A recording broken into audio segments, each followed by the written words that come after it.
It's time for Positively Kansas. Coming up, Vladimir Putin's recent threats to use nuclear weapons bring back unsettling memories of the Cold War. We'll take a look back at Kansas's role in the U.S.-Soviet arms race. And we'll show you how former missile sites across the state are being repurposed to serve a different purpose in the event of the unthinkable. And in our Kansas Wild Edge report, see how winter ice storms put wildlife in jeopardy. I'm Sierra Scott. A half hour of information and inspiration is queued up and ready to roll on this week's Positively Kansas. Positively Kansas is brought to you in part by before investing your hard-earned money, make sure your financial advisor understands your objectives. Mark Douglas, CFP, serving our community for over 25 years, providing customized financial solutions that focus on the individual.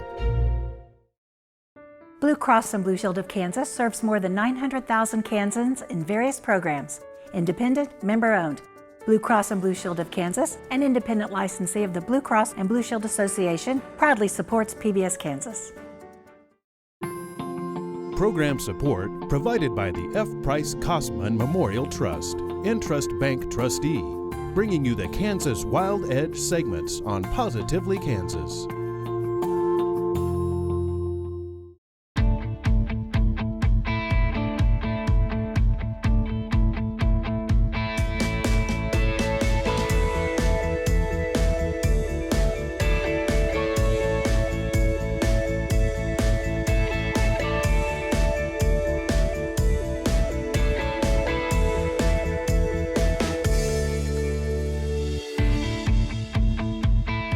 Recent developments on the international stage raise concerns once again of nuclear war.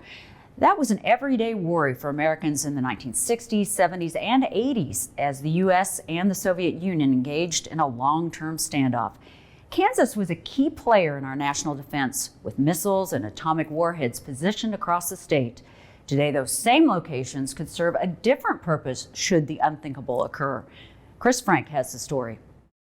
We own a nuclear missile silo. There are only a handful of people in the world who can say they own a nuclear missile silo.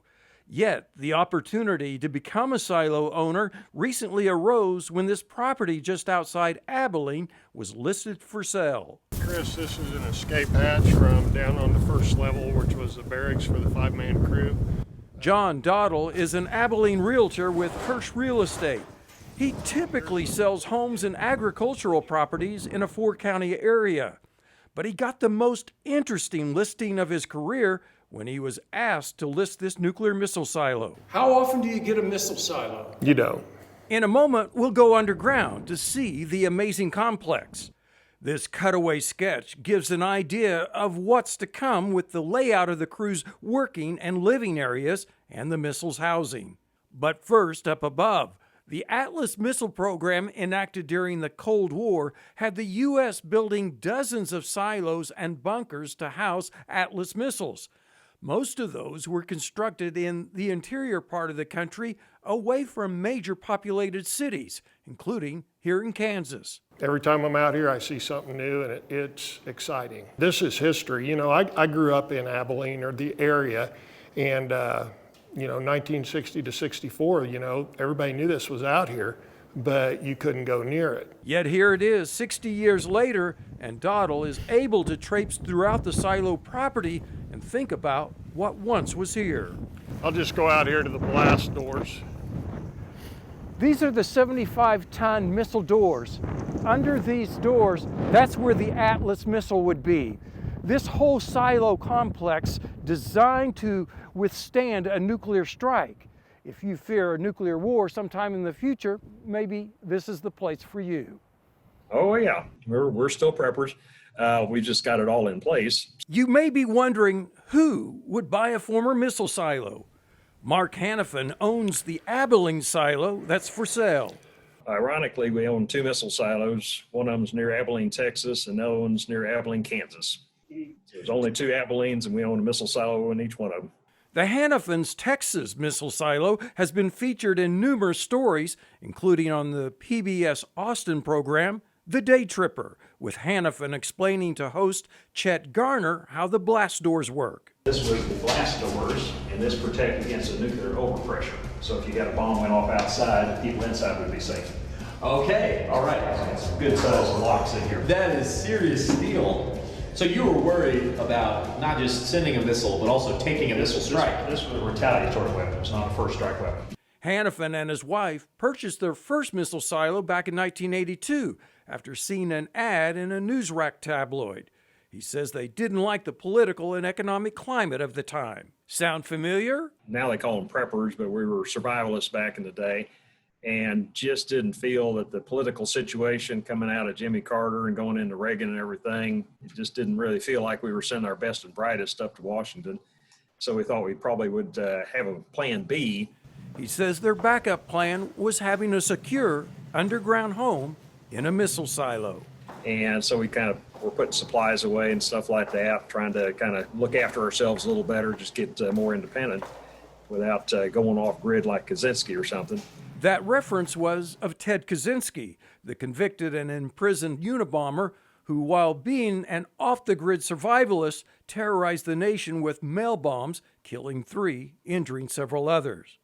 But like Hanifin says, they purchased their Texas silo for $75,000, not to go off the grid. After all, the Texas family lives in other above-ground homes they own in the Lone Star State. He jokes about why they purchased it in the first place. I kid people, we bought this thing in 1982 in case there was a pandemic in 2020. He says they like the security of knowing with a well-stocked missile silo, they're prepared in case of a big emergency. Knowing that I had kind of prepared ahead of time in case something happened, just kind of gives you a warmer and fuzzier feeling rather than, oh my gosh, something just happened. When much of Texas was without power and heat during the February 2021 polar vortex blast, the Hanifins had generator power in their silo and no need for added heat. That's because Hanifin says the temperature underground stays between 68 and 74 degrees. Hanifin also says there are about 2 million gallons of water in the silo that he says has been tested and is safe to drink. But back in Kansas, Realtor John Dottle is seeing a lot of interest in this silo. 90% of our calls are from out of state. Most of that interest, he says, is from people on the East and West Coasts. It's created quite a stir.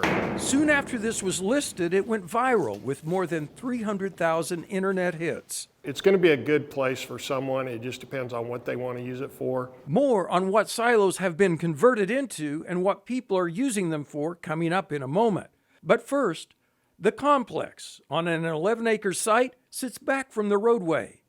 These grounds, with the Quonset hut building, the door to the underground, the security fence, and all that's here, weren't designed to be on the cover of Home and Garden.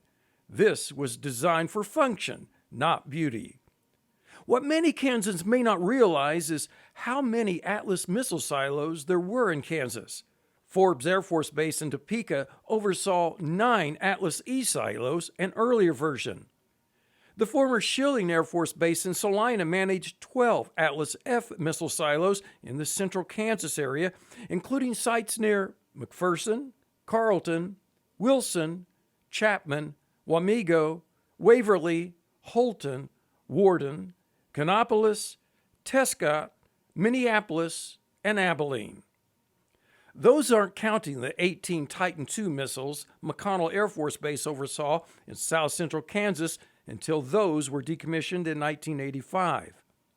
Now, if you were living around Abilene or any of the other several communities in 1960, you may have seen these silo construction sites. You may have also seen the Atlas missile being driven to the site, though it would have been without the warhead and not fueled. The silos were close enough to the roadways that the missile could be seen being put in place on its launch pad before being lowered into the safety of its silo. Building these silos was dangerous work. 50 workers nationwide died at Atlas construction sites. There were 5 fatalities connected to the Atlas sites in Kansas, including one death at the Abilene missile silo, where a 24-year-old man slipped and fell to his death inside the silo. That could speak to the pressure to build the silos quickly to get the missiles in place for the nation's defense. The worry then was that the Soviets were ahead of the U.S. in nuclear capability.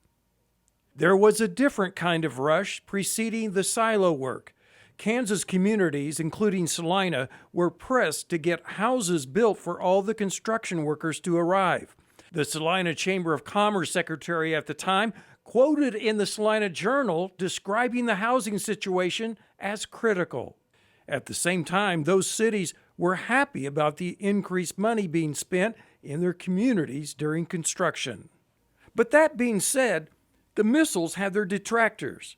There were occasional protests also near the silo sites. The editor and general manager of the Abilene Daily Reflector Chronicle wrote at the time about his concern that the nuclear missile silo put Abilene in the crosshairs for a Soviet first strike. If you think about it, with this missile here, yeah, we're on the radar of somebody else, and it's just, we live with it. It's not something you think about every day. We're not doomsday here. Consider this. Dwight D. Eisenhower was president when the missile silos were selected. His boyhood home, of course, is Abilene, Kansas. But I was very impressed with the fact that with a stroke of a pen, he could have moved that thing 60 miles away. It didn't have to be in his hometown or anything else, but he seemed to realize that this was a joint struggle and a joint sacrifice and everything else, and he allowed him to put one, I mean, not 2 miles from dead center of Abilene, Texas. Abilene, Kansas, and that, I can't think of one of the occupants of the White House since then that would have done that. The Atlas missiles were launched from outside the silo after a silo elevator lifted the missile into place. And since none were called upon to be fired in anger, this is a scene Kansans didn't see from local sites. This is video of a test firing, but what would have been seen if the Atlas had been called upon to answer an attack on America back then. The Atlas was the U.S.'s first operational intercontinental ballistic missile, ICBM. It was put in service in the early 1960s. But the Atlas had drawbacks, and so these sites only remained active until the spring of 1965. Soon thereafter, the Defense Department decommissioned Schilling Air Force Base in Salina. The Air Force and its contractors removed most everything relating to the missile's operation from the Abilene silo. Even so, this very rusted rack remains on the launch control floor. There are 2 levels which can be converted to living areas here. These 2 levels of 1,260 feet were free-floating systems. They're not attached to the walls around.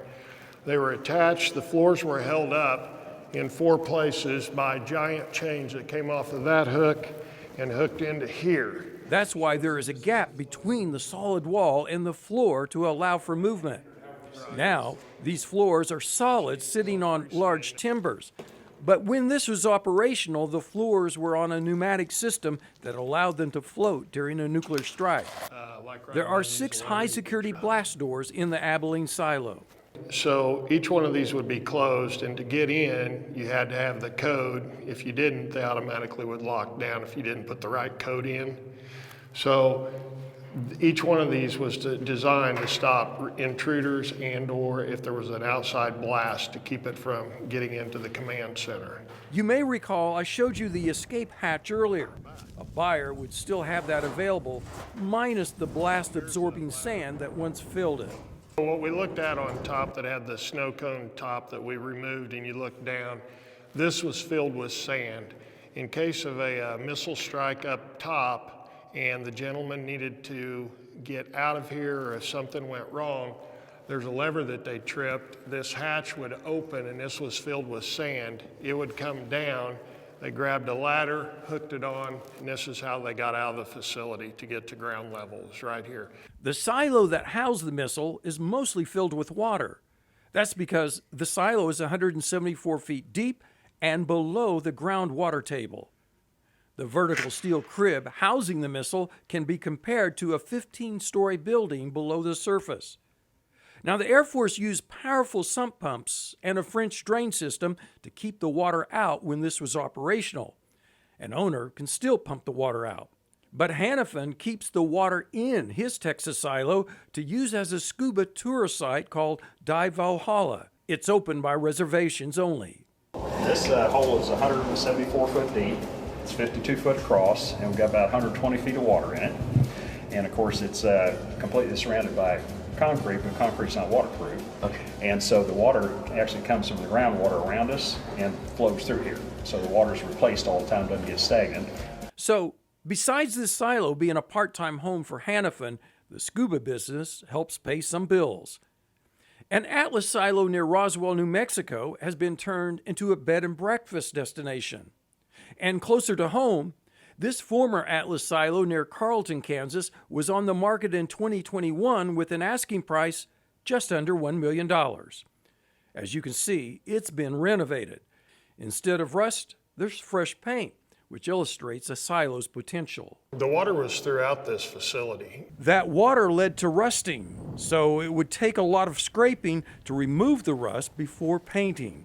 But that's been done in other silos. I mean, let's come down here and look. You know, this has very little pitting to it. That's what I'm saying about the water being hard, and it put a protective coat on. I mean, this metal's solid here. There's nothing wrong with it. We really want to find somebody that has the wherewithal to finish the project. It could be used for numerous things. Bed and breakfast, a home, business. And then there's other things I can't reveal that clients have told me that they would do. Some people just want to live underground. People who are investors, people who have money, you know, this is $380,000 for 11 acres and a hole in the ground, basically. But as we've clearly shown in this story, it's not just any hole in the ground. It's a hole with a lot of history behind it. And some of those who buy these silos are clearly interested in preserving that history. Perhaps others want to hedge their own security concerns about the future by having a place they can run to and hide just in case the unthinkable happens. We are going to be turning it into an awesome Airbnb. Hidden in plain sight in southern Dickinson County near the small town of Carlton is a relic from the Cold War era. The high security fence, cameras, and warning signs give a clue that this isn't a typical farm field. But it's seeing this property from a bird's eye view that demonstrates this site has much more to offer than what first impressions give. These are the 75 to 100 ton doors covering an 8-story deep silo where a nuclear-tipped Atlas missile was housed in the 1960s. The intercontinental ballistic missile could reach targets in the former Soviet Union 30 minutes after launch. We are currently standing on an Atlas Class F missile silo that has been fixed up, and we're going to be turning it into initially an Airbnb, followed probably by survival condos. Hugh Carnahan on the right and Dane Logan on the left are the owners of what's named the North Star Missile Silo. Carnahan and Logan are business partners investing in all sorts of real estate. This has to be the most unusual venture. When this popped up, we said, this is a once-in-a-lifetime opportunity. We should go jump on it instantaneously. They purchased the silo complex in 2021. Welcome to the safest place on earth. Carnahan says the previous owner used this silo as a place to socially distance from the world during the COVID pandemic. That owner used the time to do a lot of renovating of the silo. These silos, being underground, of course, get water inside, leading to rust, as you noticed inside the silo near Abilene. But most of the rust here is gone, and there's a fresh coat of paint in much of the structure. Compare the painted stairwells of this silo to the unfinished stairwells in the Abilene silo. Those who grew up during the 1950s and 1960s remember the anxiety from what was known as the Cold War. The threat of a possible nuclear war was real.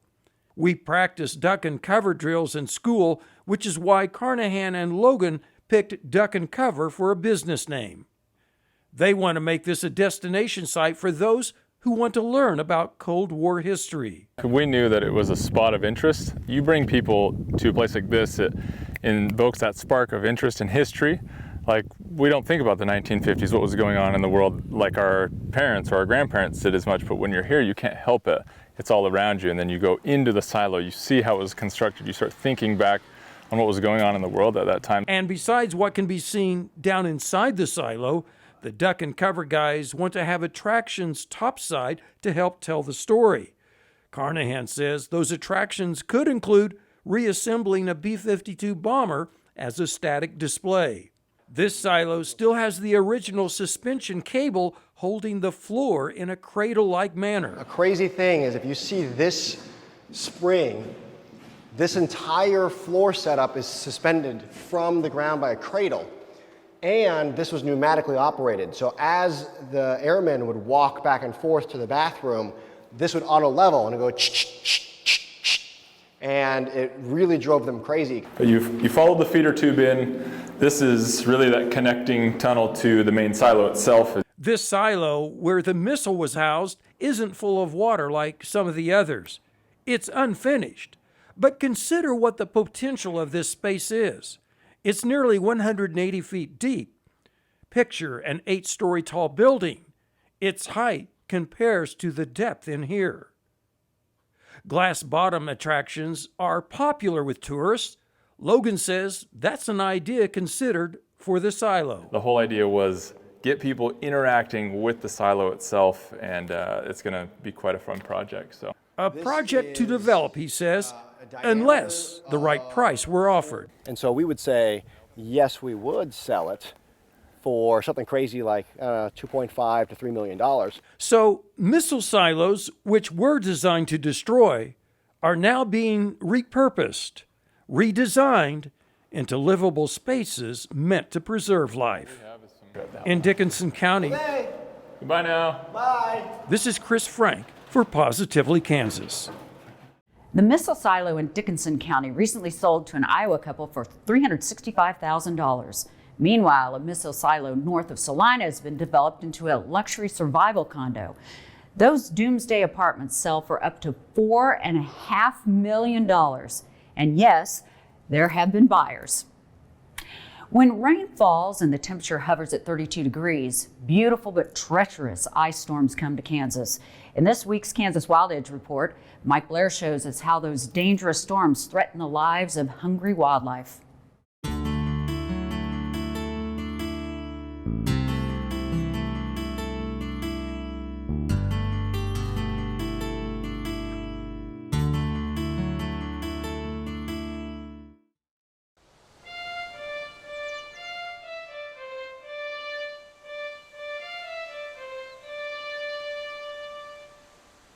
The patter of rain is a harrowing sound at 31 degrees.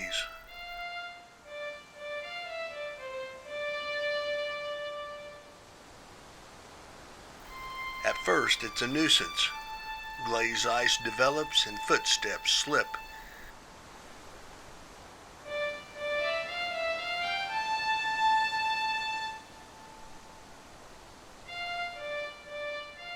Windshield wipers whump as slush gathers and streaks the smooth glass surface.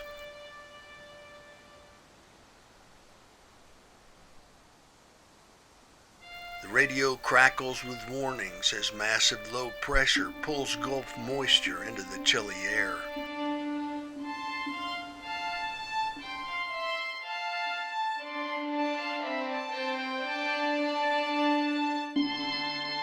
Temperature stalls at the freezing point for a day and night, and the rain keeps pouring down.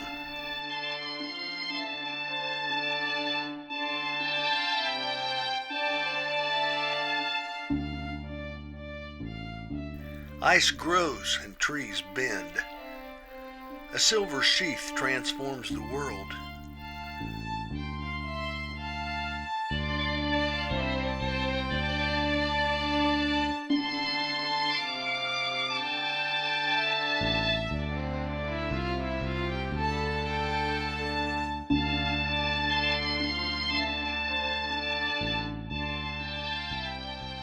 The winter day is silent save for the sound of steady rain.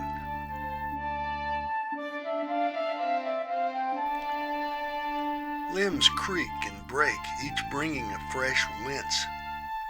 The trees, we listen and shiver, and it's not from the cold.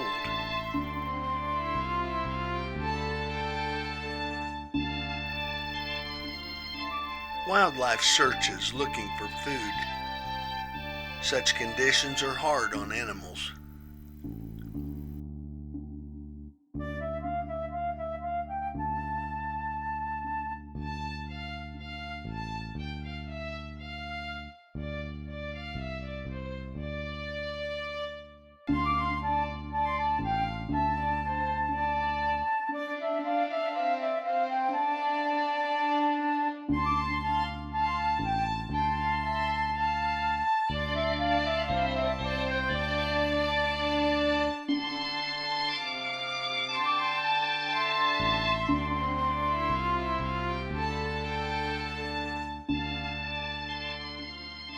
And then it's finally over.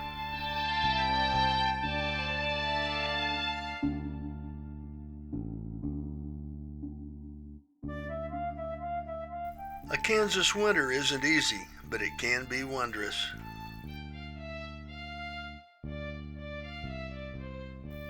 I'm Mike Blair for Positively Kansas. That's a wrap for this week. Our email address is positivelykansas@kpts.org. If you have a story idea, we always need them. I'm Sierra Scott. Thanks for watching, and we'll see you again soon.